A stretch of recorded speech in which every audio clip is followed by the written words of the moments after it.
नमस्ते बच्चों, आज हमें पढ़ना है विभव एवं विभवांतर। तो सबसे पहले हम देख रहे हैं एक एग्जाम्पल के तौर पे।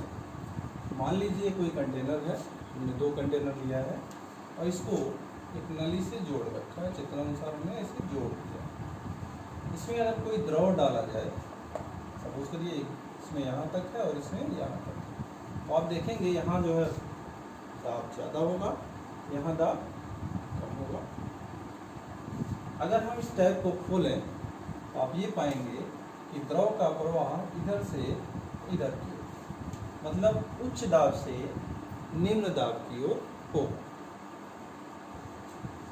अगर यह द्रव धीरे धीरे घटते हुए जब यहाँ तक पहुँच गया, ये लेवल सपोज करें यहाँ तक पहुँच गया, तो जब ये समान लेवल पे आ जाएंगे तो उस स्थिति में द्रव का बहना बंद हो जाएगा। यानी द्रव तब तक इसमें फ्लो करेगा, तब तक बहेगा जब तक कि इन दोनों की सतह बराबर न हो जाए।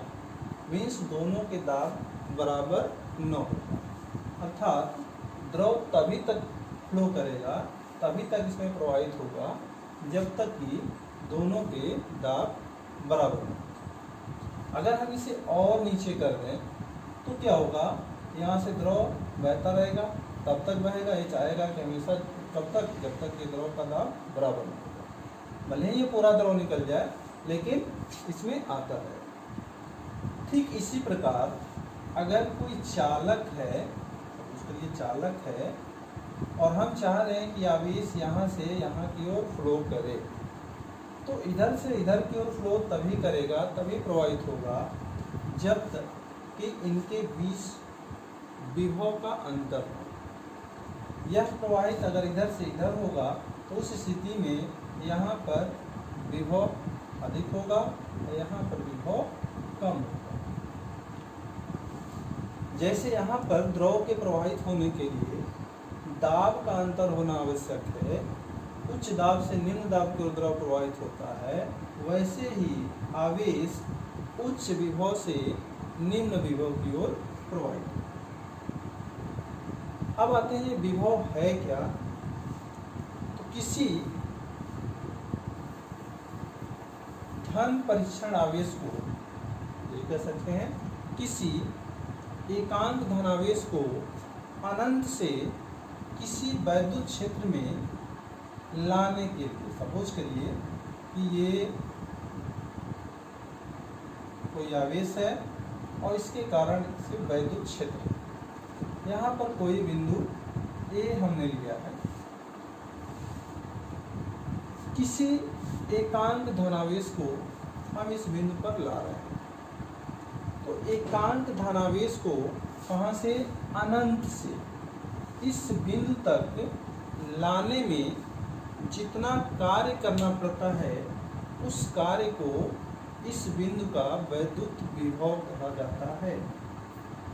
समझिए, किसी बिंदु आवेश को, और बिंदु आवेश मतलब धन आवेश होगा, और धनावेश कैसा, एकांक धनावेश। यानी किसी एकांक धनावेश को अनंत से विद्युत क्षेत्र के किसी बिंदु तक लाने में जितना कार्य करना पड़ता है, उस कार्य को उस बिंदु का वैद्युत विभव कहते हैं।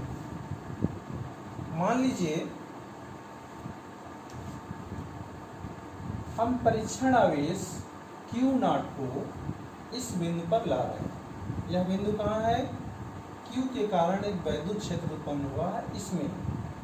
तो इस बिंदु पर अगर वैद्युत विभव V है, अगर वैद्युत विभव V है,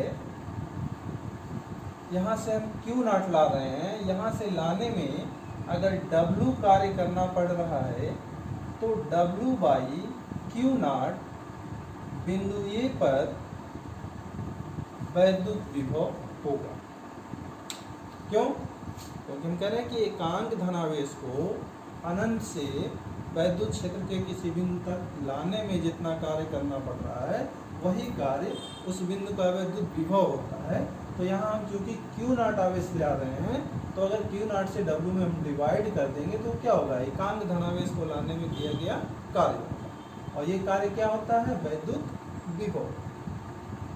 चलिए, अगर मान लीजिए हम यहाँ पर एक और बिंदु ले लें, दूसरा बिंदु ले लें, बी बिंदु। अब अगर हम अनंत से इस बिंदु तक उसी परीक्षण आवेश को ले आए तो उसको भी लाने में क्या होगा? तो कुछ कार्य करना पड़ेगा। मान लीजिए कि वो W कार्य करना पड़ा, इस बिंदु पर लाने में मान लीजिए कि W1 कार्य करना पड़ा। तो बिंदु A से बिंदु B तक ले जाने में कितना कार्य करना पड़ेगा, इसको देखा जाए। मान लीजिए कि Q नॉट आवेश को बिंदु A तक लाने पर जो यहाँ पर विभव है वह है VA। इसी प्रकार Q नॉट को बिंदु B पर लाने में जो कार्य किया गया, अगर Q नॉट से डिवाइड किए तो वहाँ पर जो विभव प्राप्त हुआ, मान लीजिए कि वो VB। तो इस स्थिति में अगर हम उस आवेश को बिंदु A से B तक ले जाएं तो कितना कार्य करना पड़ेगा? तो चूंकि बिंदु A से B तक ले जा रहे हैं और ये वैद्युत क्षेत्र में है, और आपको पता है कि आवेश तभी जाएगा जबकि क्या हो? विभव का अंतर हो। आवेश तभी प्रवाहित होगा, एक बिंदु से दूसरे बिंदु तक वैद्युत क्षेत्र में जाएगा जबकि उन दोनों के बिंदुओं के बीच क्या हो? विभवांतर हो, विभव का अंतर। यानी यहाँ विभव कुछ और हो, यहाँ विभव कुछ और हो। और विभव हमेशा कहाँ से कहाँ की ओर जाता है? उच्च विभव से निम्न विभव की ओर जाता है। तो इस स्थिति में अगर हम कार्य देखें कि बिंदु A से B तक उस आवेश को ले जाने में कितना कार्य करना पड़ा, तो मान लीजिए कोई डेल्टा W है। वो डेल्टा W कितना होगा? तो W1 से W2 की ओर गया, नहीं A से B की ओर गया है, तो यानी यहाँ से यहाँ की ओर गया है। इसका मतलब यहाँ जो विभव है वो घट रहा है और यहाँ पर विभव क्या है? बढ़ रहा है। ध्यान दीजिए, यहाँ पर उच्च दाब से निम्न दाब, ये जो जल है या जो भी द्रव है हमेशा उच्च दाब से किधर की ओर जा रहा है? निम्न दाब की ओर। यानी यहाँ दाब क्या हो रहा है? कम हो रहा है धीरे धीरे, और यहाँ दाब बढ़ रहा है। और इस तरह से जब दोनों बराबर हो जा रहे हैं तो द्रव का बहाना क्या हो गया? कम हो गया। तो वैसे यहाँ से आवेश अगर यहाँ जा रहा है तो यहाँ कम हो रहा है और यहाँ क्या हो रहा है? बढ़ रहा है। यानी जैसे जैसे इधर की ओर जा रहा है तो इधर की ओर बढ़ता गया, इधर घटता गया, और जब दोनों बराबर हो जाएंगे तो आवेश प्रवाहित नहीं होगा। तो इस स्थिति में अगर देखें कि कितना कार्य हुआ तो वो क्या होगा? हम कहेंगे W2 माइनस W1, या कहें यहाँ विभव बढ़ रहा है, यहाँ घट रहा है, तो जो विभव का अंतर आएगा वो VB माइनस VA हो जाएगा। और ये कितनी वैल्यू होगी? W2 माइनस W1 और पाई क्या? Q not. यानी एक बिंदु से दूसरे बिंदु तक ले जाने में जो कार्य करना पड़ा, ये वास्तव में क्या है? ये डेल्टा W है, जो भी कार्य करना पड़ा, और ये क्या है? डेल्टा V है।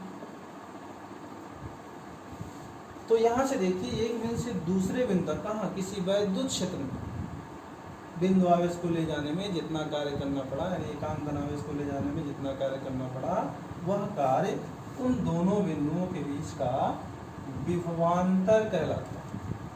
यानी विभवांतर क्या है? किसी वैद्युत क्षेत्र में एकांक धनावेश को एक बिंदु से दूसरे बिंदु तक ले जाने में जितना कार्य करना पड़ता है, वह कार्य उन दोनों बिंदुओं के बीच का विभवांतर कहलाता है। तो ये समझ में आया? विभव क्या है और विभवांतर क्या है? विभव के लिए हमने क्या बताया कि अनंत से एकांक धनावेश को वैद्युत क्षेत्र के किसी बिंदु तक लाने में जितना कार्य करना पड़ता है वह उस बिंदु का विभव कहलाता है, और वैद्युत क्षेत्र में एकांक धनावेश को एक बिंदु से दूसरे बिंदु तक ले जाने में जितना कार्य करना पड़ता है वह उन दोनों बिंदुओं के बीच का विभवांतर कहलाता है। समझ आया अंतर? विभव और विभवांतर में ना समझ आ गया? चलिए इसके आगे हम और देखते हैं। इसका यूनिट क्या हो, मात्रक क्या हो? विभव का मात्रक, मात्रक क्या होगा? तो यहाँ से आप देख सकते हैं